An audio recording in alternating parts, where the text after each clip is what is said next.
It started with one man's desire to do the right thing, apologize. How could he make amends for 400 years of forgotten brutality and savagery? How could he show to the African diaspora just how deep his country was involved in their past? He decided to reveal the truth, all of it. His country supported him. 3 Americans allowed this man and his country to show them a forgotten history. What they found changed their world. Through an African confession, one man and his country sought an international pardon.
If these waters could talk,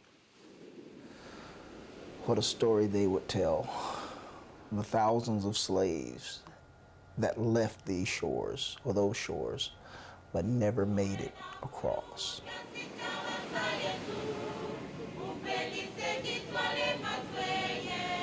As an African in the United States, I can more, in a better way, empathize with what the African American is going through, the very agony that has been passed on from generation to generation.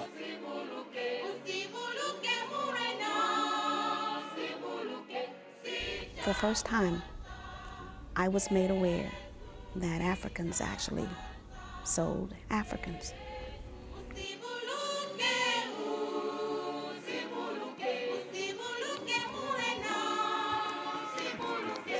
It's just mind-boggling. All of my life I've heard about the slave trade.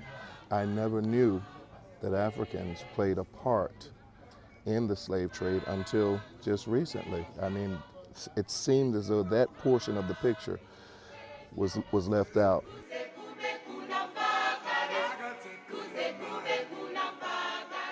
I'm a white person. I did not have family who were enslaved. But the emotion overwhelmed me to realize that we had a Holocaust. We had 3.6 million Africans sent in ships. Without our helps, I don't think it would be so easy for Europeans. So please forgive us and let's come back home.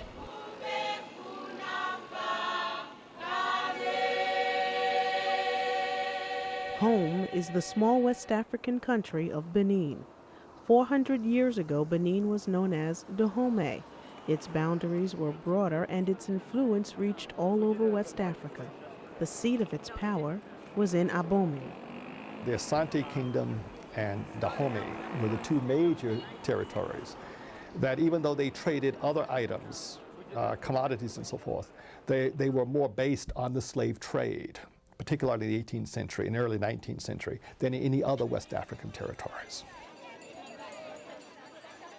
It proved very lucrative for the kings, and it solidified Benin's powerful presence on the African continent.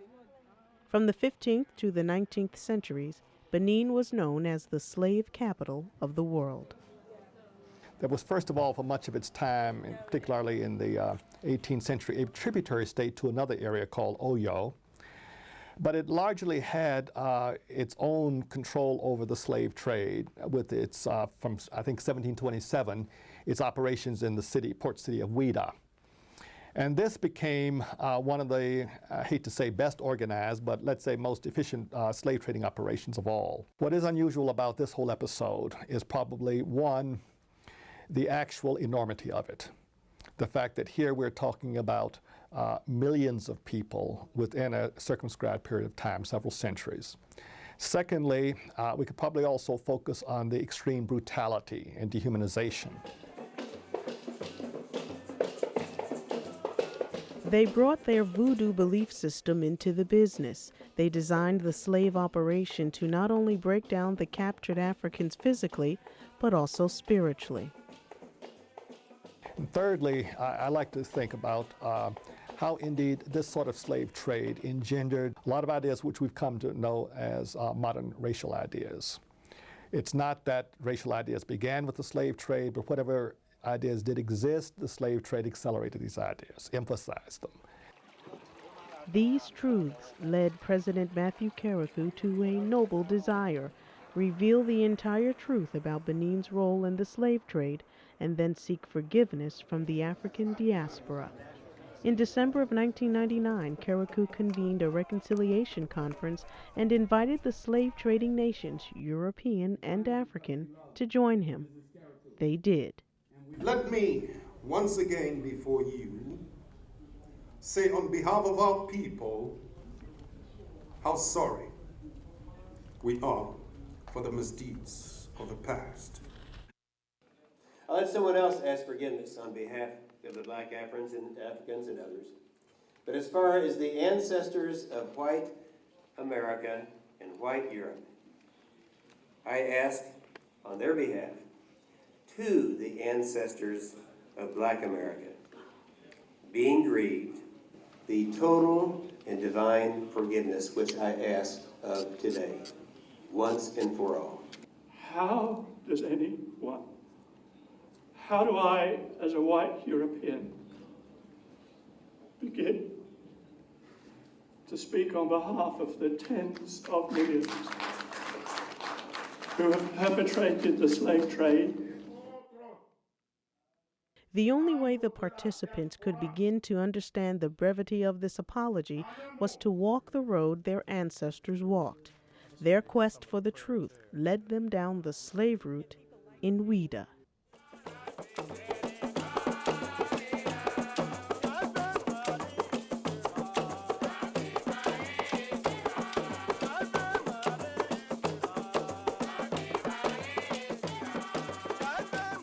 I am a symbol of the slave trades.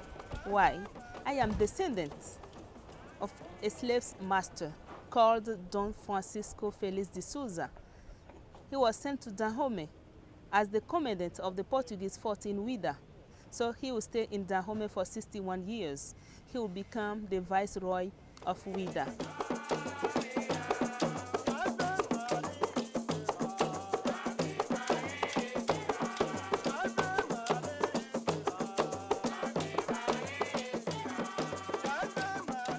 Ouida is the departing port of the slaves. This is the departing point. And I tell you that through your visit to Ouida, we're going to tell you a lot of stories, a lot of history that will help you. But please, I wish you the courage to be able to hold this. 3 Americans from Virginia had the courage to experience the slave route in Ouida. Their journey began at the 17th century Portuguese fort, now turned into a museum. Born in Scotland, Alistair Geddes is a self-proclaimed former racist. He was surprised at how deeply involved the Africans were.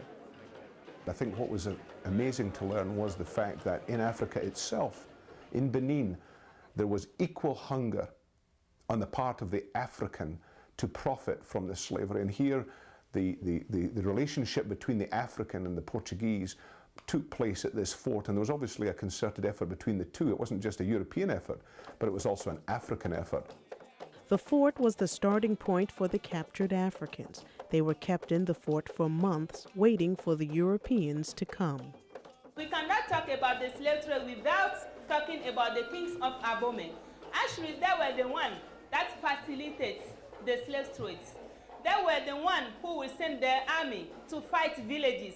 made a lot of prisoners of war so that they can sell them to the Europeans. Against what? Against gunpowder, beads, tobacco, and very cheap things. The slaves were taken by a canoe to the ships waiting for them. So some of them threw each other into the sea. They killed themselves, they commit suicide because they do not know what they are going to do, what they are going to do to them. Some thought they were even going to be eaten. And this is how they are packed into the boats. This is the way they are packed into the boats in millions. Ron Taylor grew up in the segregated South. His American experiences did not prepare him for what he found in Ouida. They took us on a tour of the museum that was there, where they showed us some of the artifacts, the chains and the bits that went in the slaves' mouths. But I guess what appalled me more than anything else about it was the fact that there was a church smack dab in the middle of the fort. And with what went on there and what was done there, it was sort of incomprehensible for me to even think about how someone could do what they did and yet worship God in the process. Finding a church in the middle of the fort did not sit well with Doris McFarland. She's the granddaughter of a South Carolina sharecropper. That was a low point for me to start off with, because the museum was there, but there were so many people going up to the museum that we had to take, you couldn't all go at once. So that's when I wandered over and heard that this was the church place, the place where the Portuguese actually worshiped. And in the back area was where they held the slaves. So they could actually look out of the window while worshiping and see the slaves. And that caused mixed emotions for me.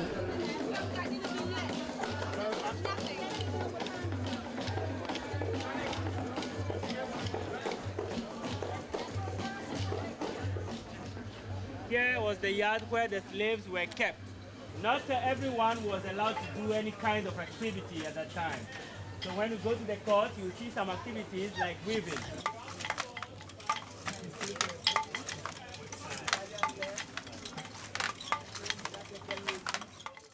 The African captors moved their human cargo to the auction place.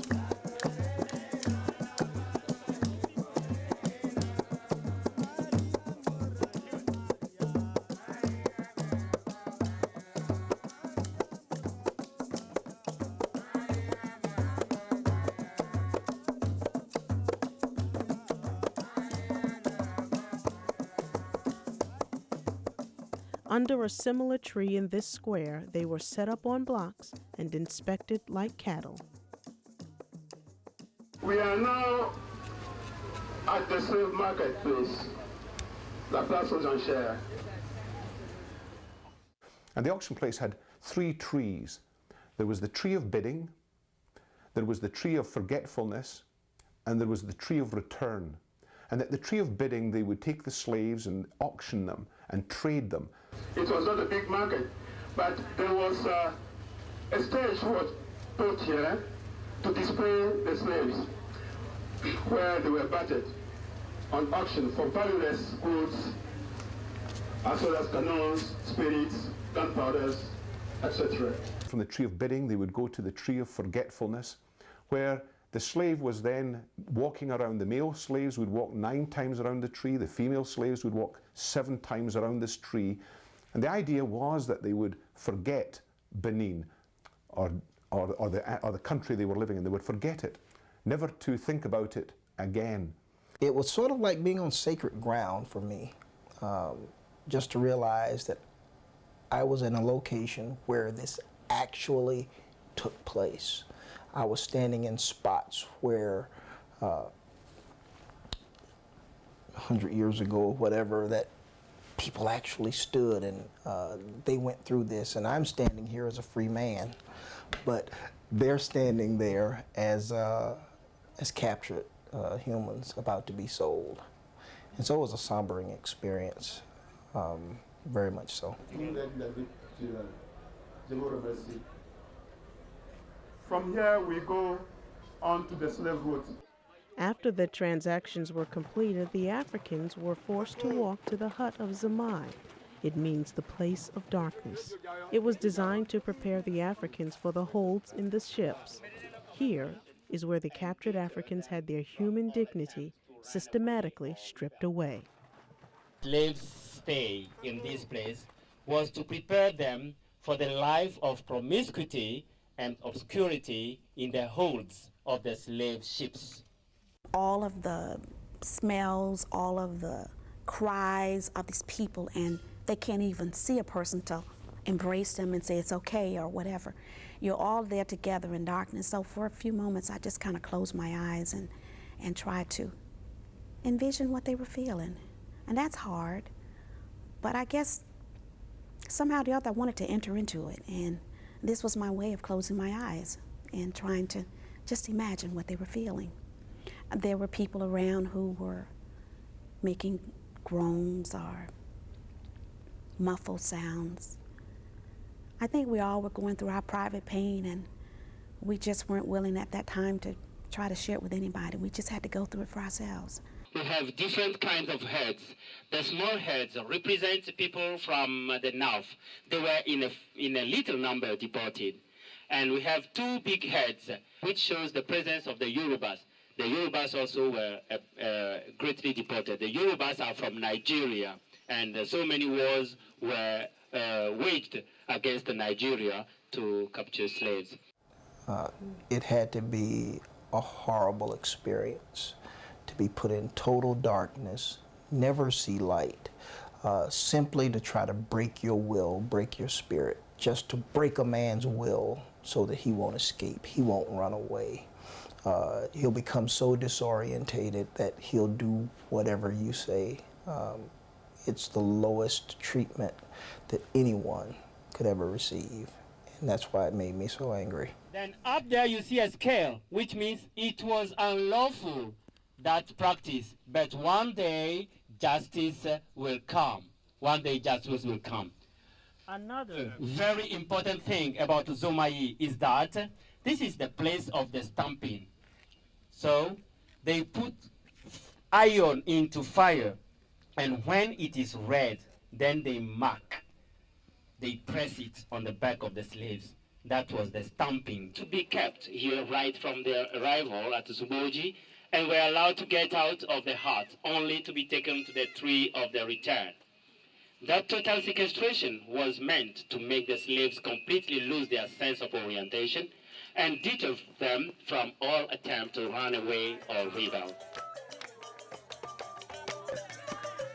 The third tree was the tree of return. It was supposedly there for when the slaves were traded and when they left and went to the colonies, or whether they went to Americas or the Caribbean, wherever they went to, that once they died in the colonies or the place of ultimate destination, their spirit would then one day return. But for as long as they were alive, they were to forget Africa.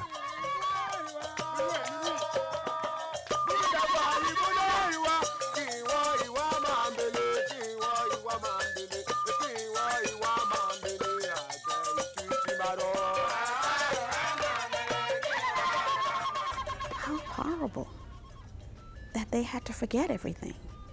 Memories, you know, you carry them with your lifetime, and they're saying, forget your memories. But again, I was still experiencing my little silent pain.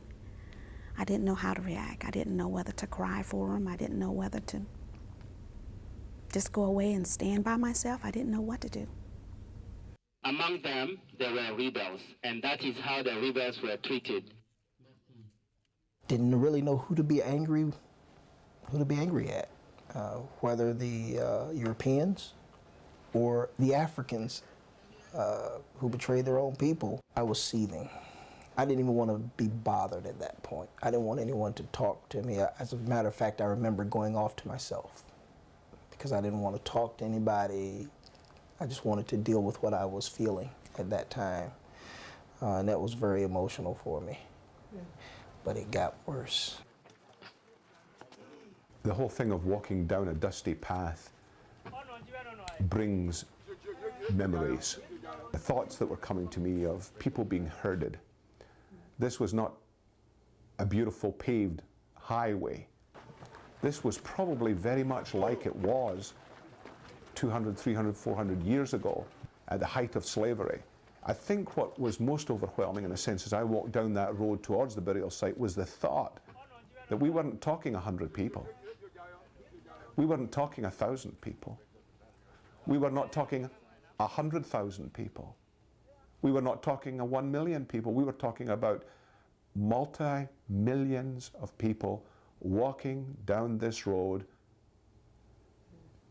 many of them to their death, all of them to captivity. Common graves were prepared along the way. The dead, sick, weak, or dying were all thrown in together and buried.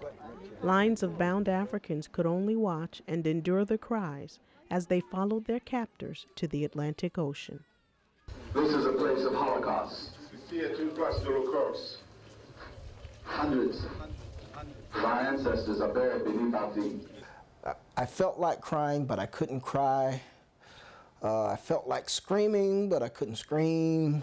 I was angry.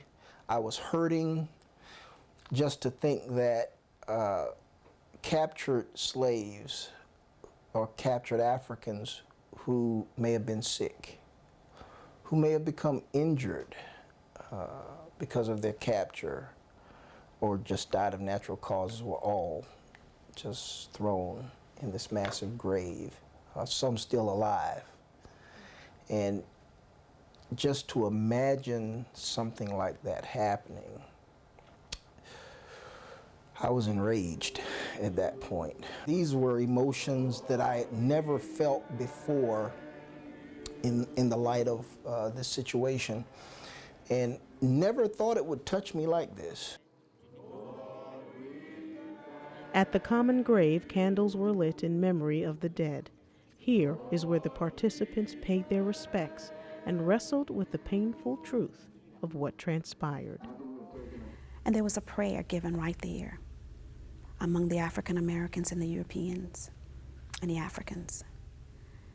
And I'll never forget, in the midst of that prayer, Brian Mills from Great Britain just started sobbing. He just fell on his knees and started sobbing.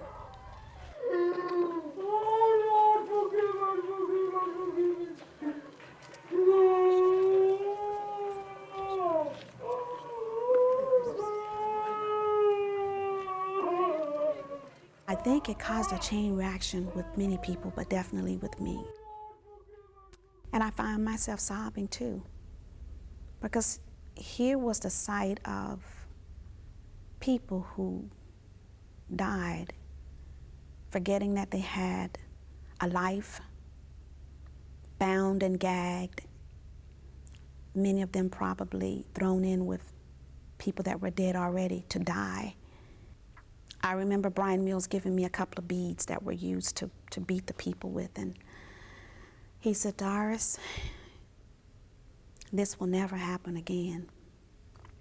We embraced right there at that burial site. He hugged me, and he again said, "I'm so sorry."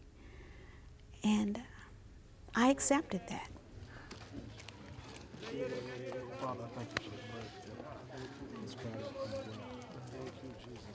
Everybody at the site, at the burial site, was beginning to almost, if you'll pardon the expression, play off one another. You looked at somebody and they were broken. You looked at somebody else, they were broken. And it was like as if everybody at one time were being spent, were just letting their emotion loose as you begin to understand the magnitude of this whole issue of slavery.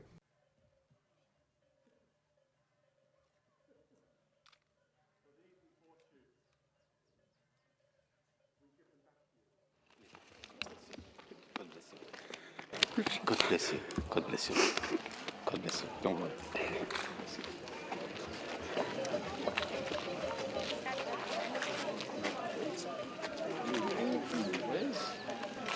In walking down the road, I was walking as a free man. And I tried to imagine what it must have felt like to walk that road being in chains, being captured,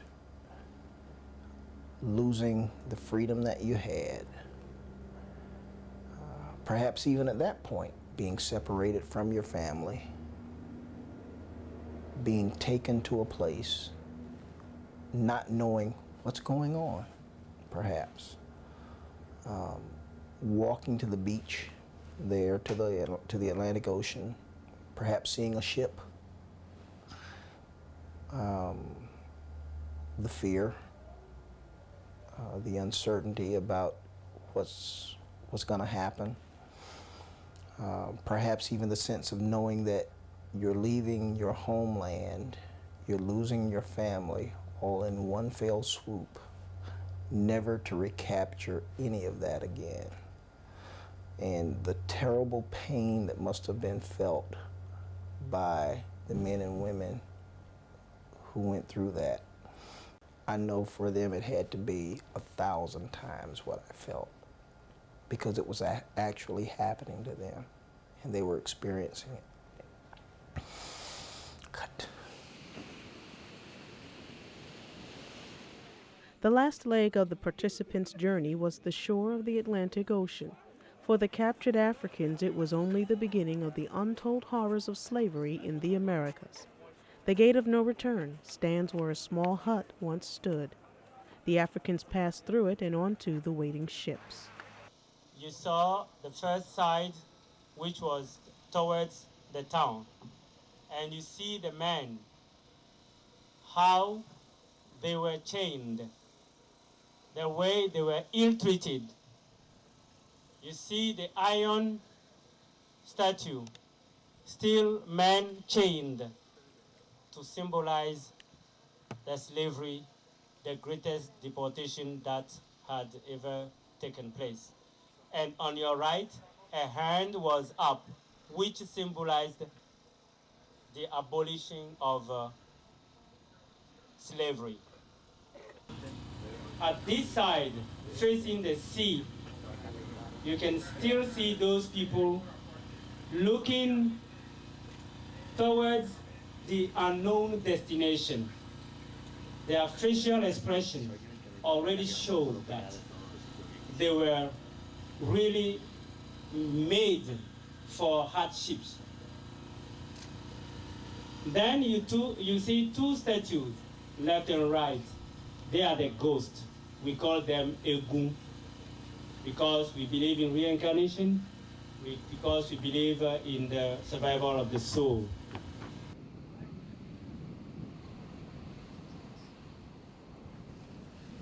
When I walked through the gate of no return, or the hut, I began to think of thousands and millions of Africans who were trying to get through here. And then looking at the ocean and thinking that it's not blue water, peaceful, but it's a symbol of death. Simply because they would never return through this gate again.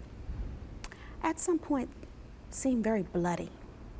It didn't have the peace and tranquility again that we often want to see in water. It just had an array of bloodiness.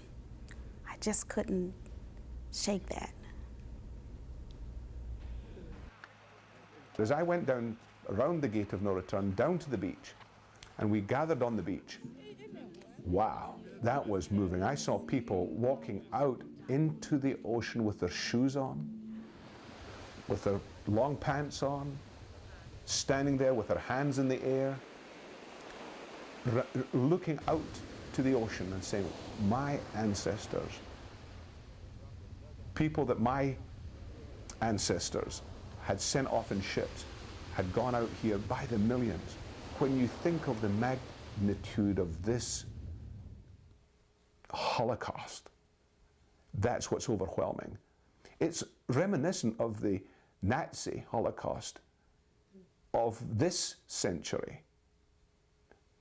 It's that type of scene that you're thinking when you stand outside, but it's never been told. The story hasn't been told, not in its fullness until right now. And when you're standing there realizing, and people are walking along that beach, holding hands, the emotion of millions of people boarding ships and leaving the continent of Africa, it's overwhelming. And I can tell you I shed many more tears down there as well. Oh, I can't even explain how that made me feel, to think that perhaps some of my ancestors actually went through what I was just touring.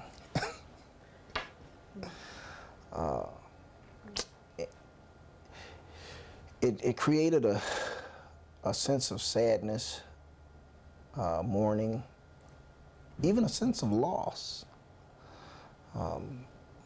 Loss of identity, because at that point I really wanted to know if this is what my ancestors went through, you know, and I really wanted to, if you will, connect with them. Perhaps a view like this one was the last thing the captured Africans saw of their native land. Their new captors brought them to the Americas, where more suffering was to come. Slave raids and wars provided the kings of Dahomey with their human bounty. Many villages and tribes fought back, but lost. One village managed to defeat the king's Amazon army without a fight. They escaped to the small islands on Lake Noi.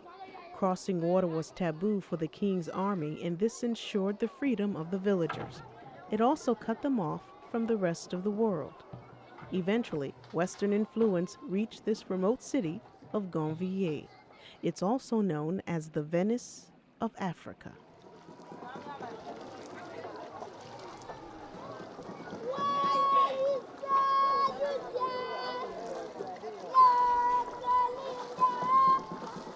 Life is simple here, but it's also hard. 25,000 people live in Gonvier. Most of them are fishermen. The tall weeds and netting are strategically placed to capture fish. Children as young as 8 are already experts at swimming and navigating canoes.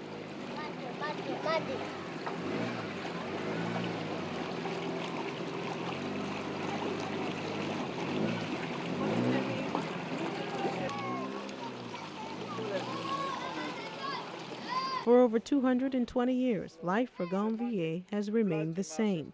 They do have markets and places of worship, but health care is sorely lacking. Because of the remote area, it's hard to keep doctors and nurses. The education opportunities are limited. For the young people who can, they leave to be educated on the mainland.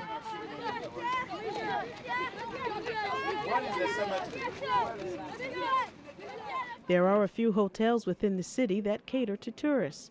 They have battery-operated TVs and solar panels to provide some familiar 20th century comforts. This hotel owner is pointing his hopes of a better future toward African Americans. S'ils peuvent rester avec nous, He said if you can stay with them, it will be very good. Apporter ce qu'ils ont fait là-bas, les entreprises, toutes sortes de choses là, et faire de manière que Gonvier soit le petit Amérique là, ce serait très bon. He said that you take part of the building of America, okay? And that if you can come and settle down here, all right, and teach them what you've done there in the United States of America, if you can bring all here, your enterprises, everything here, so that to save life of Gonvier people, it will be wonderful. Le Benin. For Benin.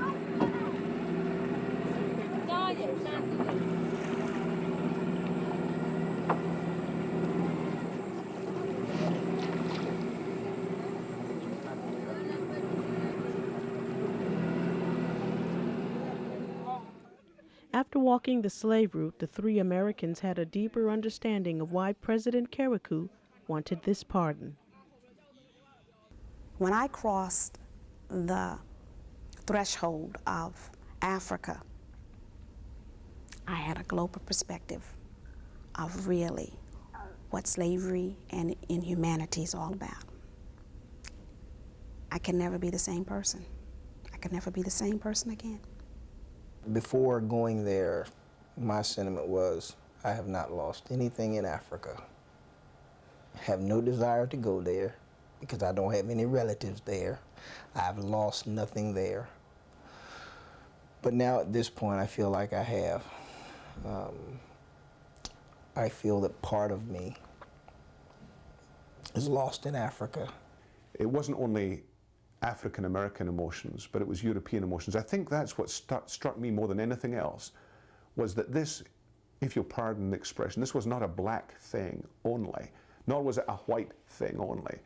People were here to do business of reconciliation. Therefore, anything that we could participate in, we wanted to. We did not come from America or Europe for a vacation. We did not come from America or Europe for the purpose of trading and doing business. We came from America and from Europe for the purpose of understanding, for the purpose of reconciliation, for the purpose of healing.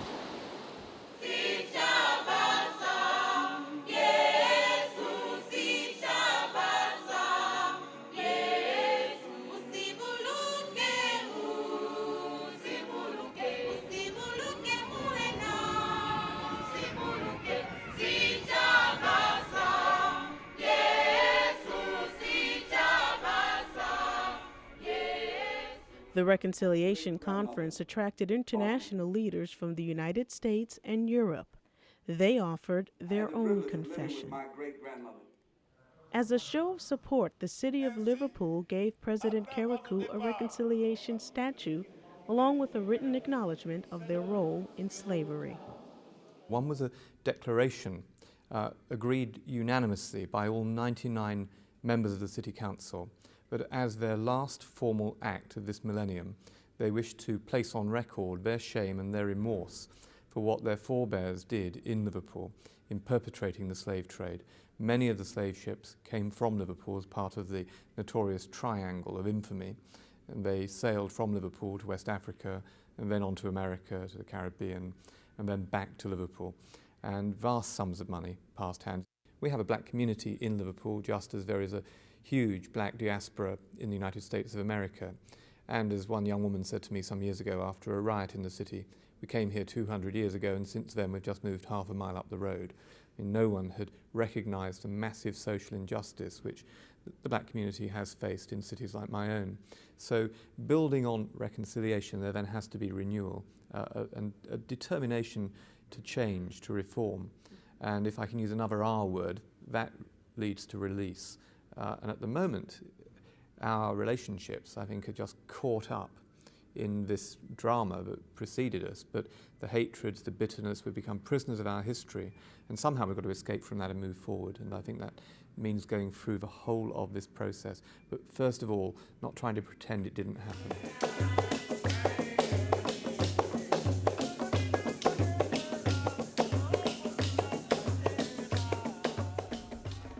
A freedom took place in that place that I've never seen before. When I first heard it, I have to say that it sounded new to my ears. I can't say that I had never heard an apology before, but perhaps it was nothing of this sort. So it immediately allowed me to sit up and take note. History was being made today, and I was a part of it. How does anyone, how do I, as a white European, begin to speak on behalf of the tens of millions who have perpetrated the slave trade over those 350 years? Where do you begin? Well, we repent and we confess our sin, and we ask your forgiveness for the abominations we, through our forebears, have inflicted upon you, our beloved brothers and sisters.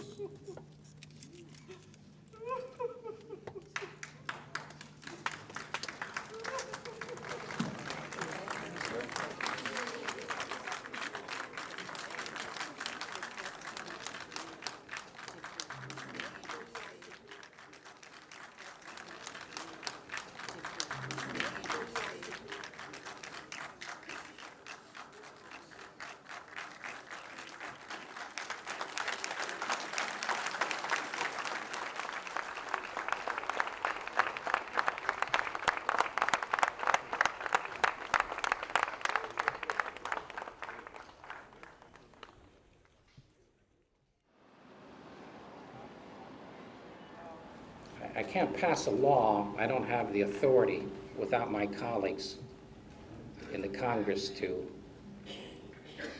apologize to African Americans. But as a person and a citizen of my country and a U.S. congressman, I can apologize. I can say to you that I feel very inadequate to stand up here and say that. I don't have the words. Haven't experienced the suffering. I feel it in my bones that it's right. I'm very sorry for what's happened. I hope that you forgive me, because it's easy to pray, well, it's those other people that did it. No, I'm part of it too. Forgive me. Forgive me for my sins. Forgive me for my ancestors. And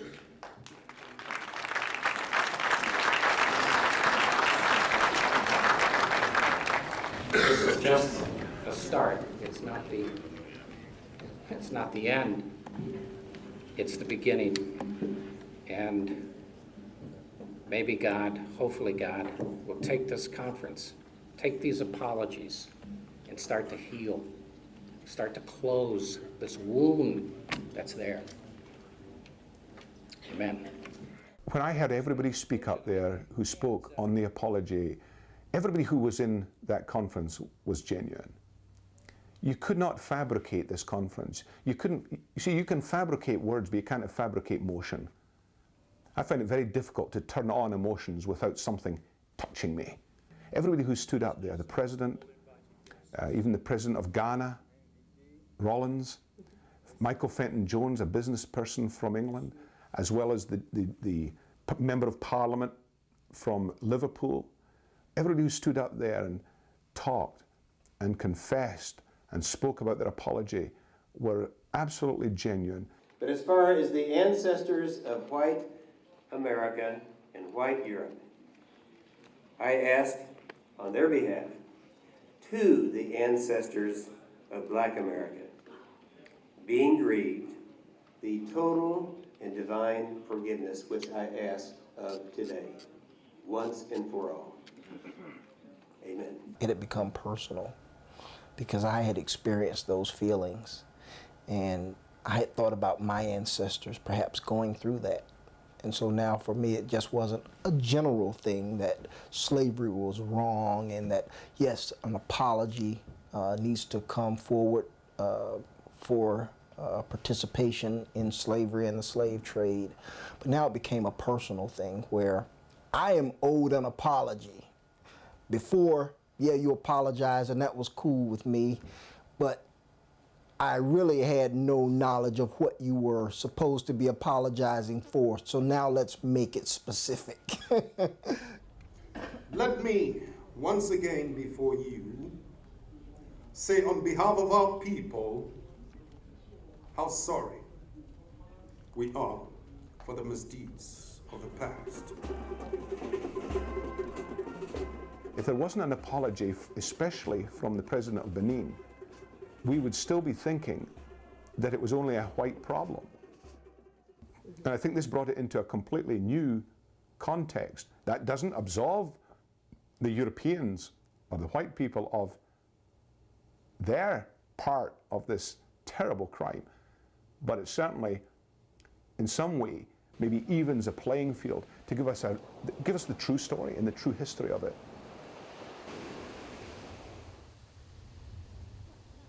Le thème de notre conférence, c'est la réconciliation et le développement. I owe you the truth, and the truth is made clear in the theme of this conference. The theme is reconciliation and development.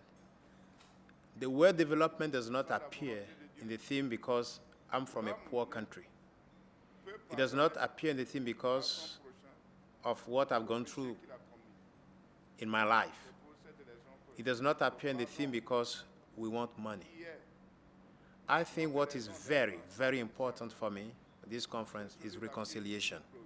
And if we, because I'm also the president of the poor in this country, and if we were to put development before reconciliation, I'm sure of one thing: God will not bless such a development. That is why the most important thing for me was this pardon, this forgiveness that we needed from you.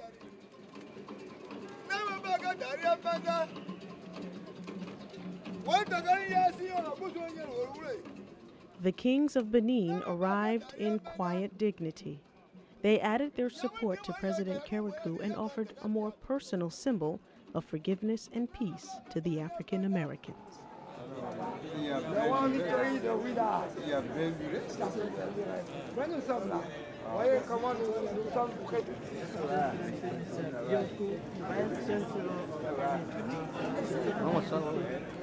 People that come back from United States of America, give them happiness. Delighted to meet you. Delighted to meet you. Yes, I wish you welcome back home. Thank you. And I want you to be home without any condition. Any place in Africa is your home. Any country in Africa is your home. Bishop David Perrin represented the African diaspora during the conference. He was given the responsibility of responding to the apologies. The apology that is extended here today Le pardon qui fut extendu ici aujourd'hui is no small thing. n'est pas une petite histoire. The forgiveness that is extended here today Le pardon qui fut exténué ici aujourd'hui is no small thing. n'est pas une petite histoire. Prejudice in the Le marketplace, préjudice sur le marché, racism in the schools, le racisme à l'école, always having worse, tout le temps de pire en pire. always being denied the best, Tout le temps nous refusons le bien. always having to strive harder Tout le temps avons besoin de travailler beaucoup plus fort. at the hands of those that you sold us into. Dans la main de ceux auxquels tu nous as vendus. We have faced this all of our lives. Nous avons fait face à ceci toute notre vie. And there has been this haunting thought. Il fut donc cette idée dans notre mémoire. Would a brother, Quel genre de frère? could a brother, Est-ce un frère? could a father, Puisse un père? could a sister Puisse une sœur sell their very brother? vendre ses propres frères? Allow white people to do this to us? Permettre aux blancs de faire ceci pour nous? Is it possible that they did not know? Est-ce que ceci est possible qu'ils ne puissent savoir? We have never allowed ourselves Nous n'avons pas permis à nous-mêmes to think that thought. de penser au fait.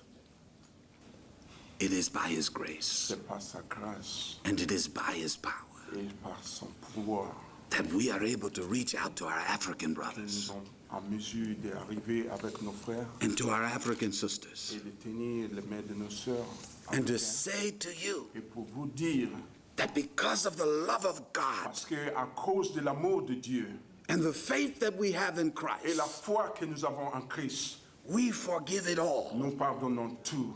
We forgive it all. Nous pardonnons tout. We forgive it all. Nous pardonnons tout.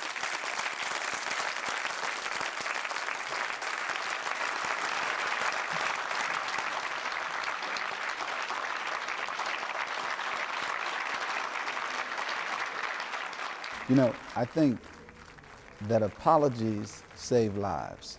And I think America is going to come back to learn that in a very difficult way. I think that we're being taught that.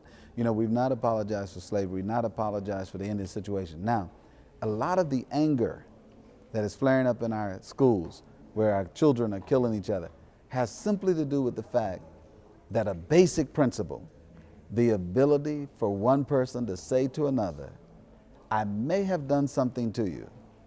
I did do something to you, and I'm sorry, would save a lot of people's lives.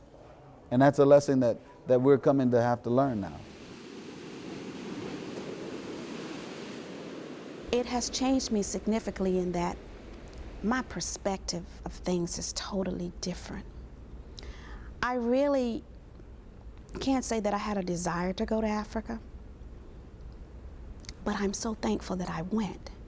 I think only time will tell whether America's ready for this or not. But there are some very key people in America, both in the white community and in the black community, that are ready for this. If it's up to government, perhaps not.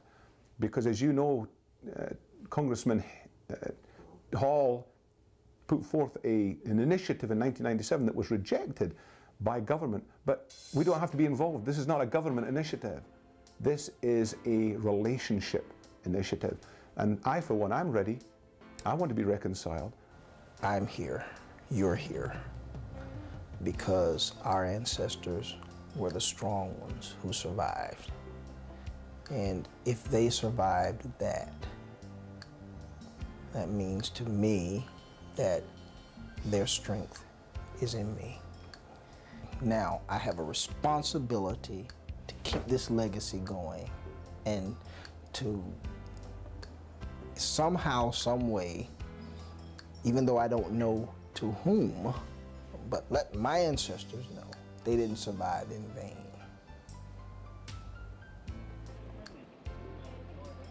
The apology offered from Benin is the beginning of a long process of rebuilding relationships with the African diaspora and the people living within Benin's borders. Tribes that were historically on opposite sides of the slave trade do not want to relate to each other. President Kerikou hopes these confessions will bring an international pardon from the African diaspora and a new future to his country.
For more information on Noble Desire or to request a community discussion guide, log on to WHRO's website, www.whro.org.